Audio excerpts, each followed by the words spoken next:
aliens, the chairs do come from space, and they don't like people coming in on their turf, and they have deigned us to destroy the alien menace. And so we're throwing chairs at XCOM, Enemy Unknown. This game came out like last year for Linux, ported by our friends at Feral. They're originally developed by Firaxis Games. It's on the Unreal Engine 3. And we're finally getting around to reviewing it because it would make no sense to review XCOM 2 next week without reviewing this one. So what is it? Enemy Unknown places you in the control of a secret paramilitary organization called... No, I'm not going to make that joke, I say. As the XCOM commander, you will defend against a terrifying global alien invasion by managing resources, advancing technology, and overseeing combat strategies and individual Unix tactics. Yes.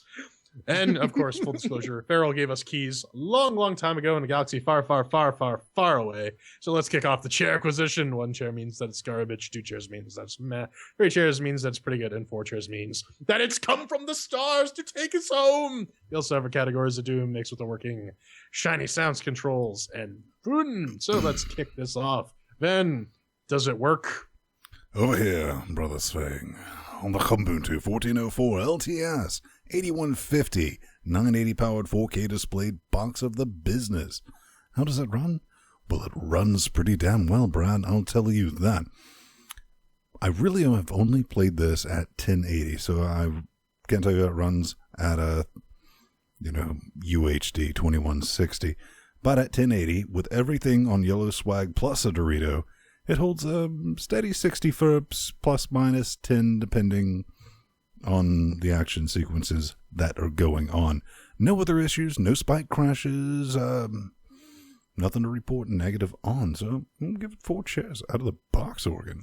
On the i7 6700K Fedora 2264-bit powered NVIDIA 980 box of... Ugh, God damn it, stay down! Chest bursters. I had the special. Leave me alone. It ran really well at 4K. I was running it in. It ran great at 1080p back on when I was using the 670 and the AMD 1090T, and it holds above 50 FPS at 4K. So that's pretty freaking awesome. I'm gonna give that 4 chairs. Yeah, I actually played this game top to bottom on the calculator. Yes. The game, the Linux port anyway, came out for Linux on 2014. Yeah. And at the time, it was just around the time that I moved in with Nori. So I was still using the calculator, and that had it still has an Intel i3 370M at 2.4 gigahertz and an ATI 5650 HD with 1 gigabyte of dedicated GDDR3 VRAM. Yeah, it was amazing. I played it top to bottom with the open source drivers on that thing, and it's awesome. 4 chairs. All right, that's 4 chairs to mix with the working. Up next is the shiny and the sounds. Ben, did it shine or sound? Short and sweet, Brother Svang. For a game that was released in 2012, it holds up well enough. I mean, seriously, the character models are not only well done, they're also hella customizable.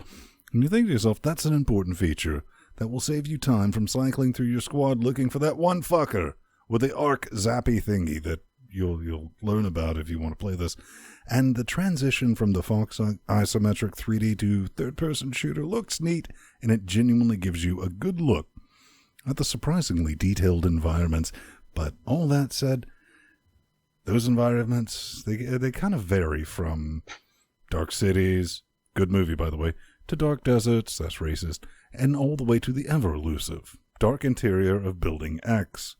The voice acting, brilliant, top-notch. I mean, that's how you can really sell it to me, because I bought everyone and I was pissed off at someone. It was like, shut up, leave me alone. But I was saying it as genuinely buying these as real people in the game that I was playing. When it comes to background music, the only thing that is memorable is, I guess the best way to say it, right, the baddies are around track, and if you've ever played any game ever, when the baddies are around, it's like, dun, dun, dun, dun, dun, dun. It's like, oh, I guess baddies are around, because, clowns show up, which didn't happen in this game. It looks like a piece of neat kit. Well done. 3 chairs. Yeah, I mean, it is a AAA game, so of course you're going to get the standard gorgeous AAA graphics and cinematics. Yeah, and it is really cool. Like when you issue your command and your guy goes into like getting shit done mode, and it cuts to like the over the shoulder camera, and you see him like rappel down a wall and crash through a train or something like that. It's always pretty cool. And like Ben said, the voice acting is done by actual actors. What? No, it's impossible. I mean, the models are fantastic. The environments, although very limited, like again Ben said, they're fairly well done. And a little thing that bugged me is I like unique alien designs, and these are all kind of run of the mill. Your Greys, your Thin Men, your weird alien Sangeli ripoffs from Halo. But that's kind of the point, so I can't really fault it for that. It's not going to blow your mind, but it is exceptionally well done. So that's a good 3 chairs. Yeah. To be honest, Ben and Jordan already said that everything looks great, and it does. But the characters all look like they fell face first into the uncanny valley. They do seem to be trying to climb back out from it, but didn't get very far up when, the game actually came out. They all look like they're related too. If you look at the face models, they all look alike. Thankfully, you're not That's really racist. worried about that when you're quite literally being munched on by chrysalids. The sounds were definitely all right. By the end, I actually had to mute all of the voices because after 37 hours of game time, I was getting kind of tired of listening to Dr. Balin shouting at me for using explosive weapons. You're doing it wrong. That's quite enough of that. But yeah, the background music is very subtle, like Ven's already hinted at. You only really notice it when you're slowly creeping up the map to see if you can, stay in cover when you trigger one of the enemy groups, packs, whatever you want to call them. But I'll get into that in the fun. So for Shiny and Sounds, it gets 3 chairs. English. That's 3 chairs for Shiny and Signs. So we're going to move on to Control now, then. One thing I definitely want to hit on, kind of missed in the mix with the working. This is an Unreal Engine 3 game, notoriously known to not run very well on the Linuxes. Farrell did a magnificent job on this. Come on, you got to give him a little bit for that. That said, with the controls, this absolutely did not work with my racing wheel. Sorely disappointed about that, but I'm just going to let that one slide because I definitely need to pick a nit here. I don't like the 4-step camera rotation. I'm a huge fan of free camera rotation, and maybe it's just me, but the camera rotation seems backwards as opposed to what I've been programmed with 20 plus years of playing, what is it, Q and E to rotate him. And it's like, okay, and, I'm doing that game with myself, but it doesn't matter. I mean, it's just quadrant based. It's like 1, 2, 3, 4. You can always get back around. But the real issue I have with the controls is the fucking murder to death fight that the map will have with your keyboard and your gerbil when you're trying to throw a grenade, a frag grenade, or a shredder rocket or anything like that. If you're anywhere near the edge, it'll start flipping. I was like, obey me! And you'll go through that more than once. But, I mean, it's manageable. It's just a bit frustrating to lay that down with the precision. So I kind of thinking a chair for that, but pretty damn solid 3 chairs, son. Yeah, I mean, the camera thing can get a little bit annoying, especially when you're switching elevation with the scroll wheel. But, I mean, that doesn't really detract from the game too much. Doesn't bother me personally. Everything else is sanely done. Yeah, click on things. All the key bindings are what you'd expect for a turn-based strategy game. Well done. 4 chairs. Yep. You click on things and things react as though they were clicked on. You can also use the board of keys to facilitate some of the clicking. And one of the things that actually surprised me was that it picked up on the NVIDIA Shield controller and on the Logitech F310 that's plugged into the Steam box right now. Yeah, you can actually play this on your Steam machine or your custom Steam box, whatever. 4 chairs. Actually, funny story about that. I had the Steam controller upside down and the analog stick was depressed in one direction. And for the longest time, I couldn't figure out why the fuck is the map freaking? Oh, that's plugged in. Anyways, that's 3 chairs for controls. And we got our final subjective category, fun. Did you enjoy being an alien smasher, Ben? It was brilliant. After the first hour, I already felt like a commander. surrounded by a bunch of needy bitches. Seriously. You spend the majority of the first hour watching cinematics and playing the occasional on-rails tutorial, during which you learn the turn-based bits and dive into the world of construction, research, and resource management. On top of this, you also need to keep an eye on each country's bitchometer, because they will nope when they're panicked, and that will cost you some shekels, which makes no sense why they would even think about noping from the one project, but Pedro will get into that a little bit better. All right. Let's talk about turn-based strategy, because boy do I love me some turn-based strategy. And I'm also a huge fan of the movie Spice World, Organized Religion, and Steak. Well, if X is in fact going to give it to me, the maximum amount I would request would be 2. Apparently 2X is as much turn-based strategy as I can handle. Combat, it's basically straightforward with an emphasis on duck and cover, aka the blue shield of hope and lies, because it will never really save you. Now, you do have your standard classes. You know, think about that. You get your snipers, your heavies, infantry, and all that. And you get some things like Overwatch, which I didn't learn about till earlier this week because they typed it in. I was like, oh, that's what Overwatch does. Neat. And you also have suppression.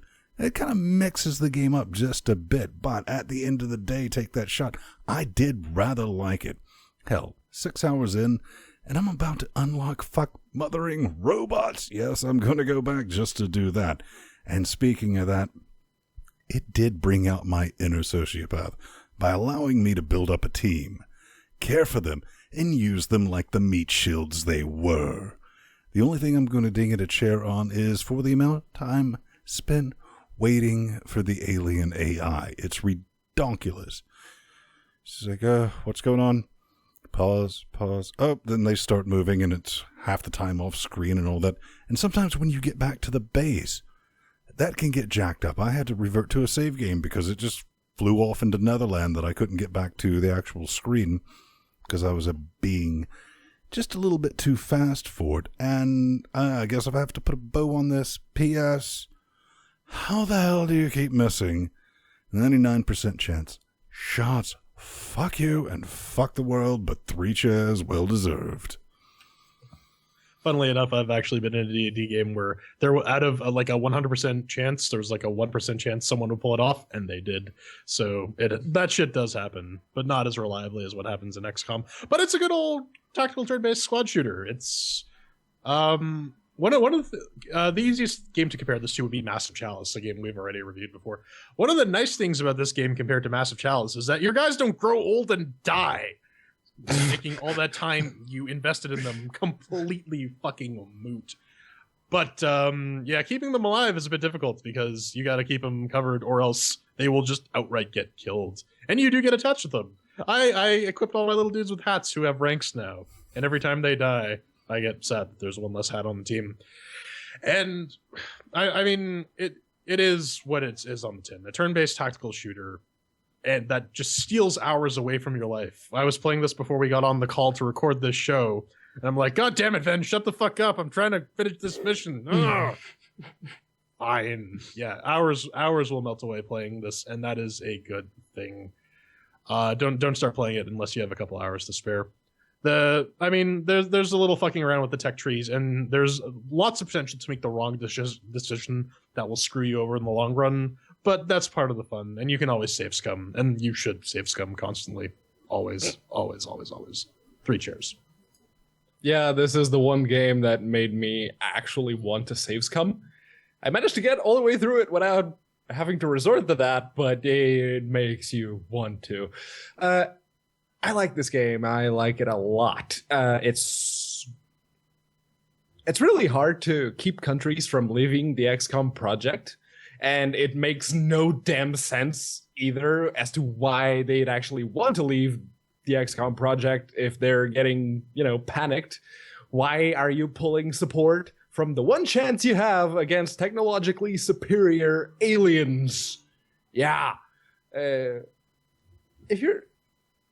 That's just a minor nitpick with the mechanics of the game, but if you're just picking up on it, I highly recommend that you play Enemy Within. They've introduced a whole bunch of new stuff with that particular bit of DLC, which includes genetic modifications. You can modify one of your ranked soldiers to have like better aim, more willpower. At some point in the game, you even unlock psionics, but that's already in the original game. With Enemy Within, that was actually expanded. There's a hell of a lot more to it. Let's see, where am I in the notes? Right there. Besides the genetic modifications, you also have the cyborg modifications. You can actually lay one of your soldiers down on the chopping table and cut their limbs off and replace them with robot arms and legs. And then they get this mech warrior type suit, and they go around just basically munching everything down with a big ass minigun or a flamethrower, if you're into that. The one thing that they lose is the ability to go into cover, but with the stupid amount of HP that they get from wearing that mech suit, it's not really an issue. Now, I do have one gripe with the actual gameplay, which is for a tactical turn-based action game, stealth is not a thing. At least not in the first one. They kind of fixed that with XCOM 2, but this one, the moment you move into view of a group of aliens, they will immediately run into cover, and at that point, you're basically on the defensive. That was either the very first turn that you took with one of your squad members, you trigger that alien group, or you're basically fucked. Thankfully, they did fix that on XCOM 2, but we'll get to that next week. The biggest complaint in general is that Feral never went back and added cross-platform multiplayer, so you can only play with other folks on Linux, which, at this point, there's not a whole lot of them. So I can only give it 3 chairs. And that's 3 chairs for fun. If we tally all that up, it's 3 chairs for the final score. Canada left my XCOM project, but I think they'll be fine because they just sent Sandy to go fight the aliens. It should turn out to be somewhat entertaining. Gentlemen, final thoughts. Final thoughts. I was debating on whether to tell this story. This is what genuinely got me in this game, because if you've been watching the show I loathe turn-based strategies. It's like, it does not work like that. I know, like real-time You strategy. mean that was sarcasm that you were doing earlier? I know, right? Hashtag fuck off. Is like the real thing, man. What am I effectively got squad wiped. I was invading, a crash saucer. And the one person I had left was British lass. I've never been patriotic and all that. Down to 1 and aliens all around me. I managed to nope I think I had to go 3 of those, and what are the ones made out of total energy? Mm-hmm. Yeah. Oh, I just call them energy goos. Yeah, and she pulled it off, man, and I was like, for Queen and Country, motherfuckers! And I'm doing all that. And if she now has an autorunner, the only one I've ever named, being the sociopath that I'm kind of am, is if you're a fan of Helsing Ultimate Abridged, her name is officially now Big Titty Police Girl. So, Pedro. Well, that's the big thing about the XCOM games. It's the war stories. It's like that one mission that you nearly got squad wiped, and that one last guy or girl managed to pull it off. That's amazing. That's what sells this game. That's what good keeps on you. this game You did relevant. it. You kicked their ass. Yeah, it's the war stories that keep making this game relevant. Even the first one. Now there's XCOM 2, yes, but again, we'll get to that next week. It's the one thing that keeps it running. That and multiplayer. Feral, we need cross-platform multiplayer. Come on. Yeah, I mean... Which is like available in Pedro XCOM 2. Yeah. It is. Which we're getting to next week, as Pedro said over and over and over and over and over again. No, but like Pedro said, the war stories are really one of the more engaging parts of this game, because like I said, you actually get attached to your little dudes. It keeps you from squirreling, man. I mean, you're like, oh shit, does. there's a thing going on here that I'm part of. This is a fucking time sink. I love it. Buy this game if you don't already have it. Give Feral money so that they can keep making XCOMs. End of story.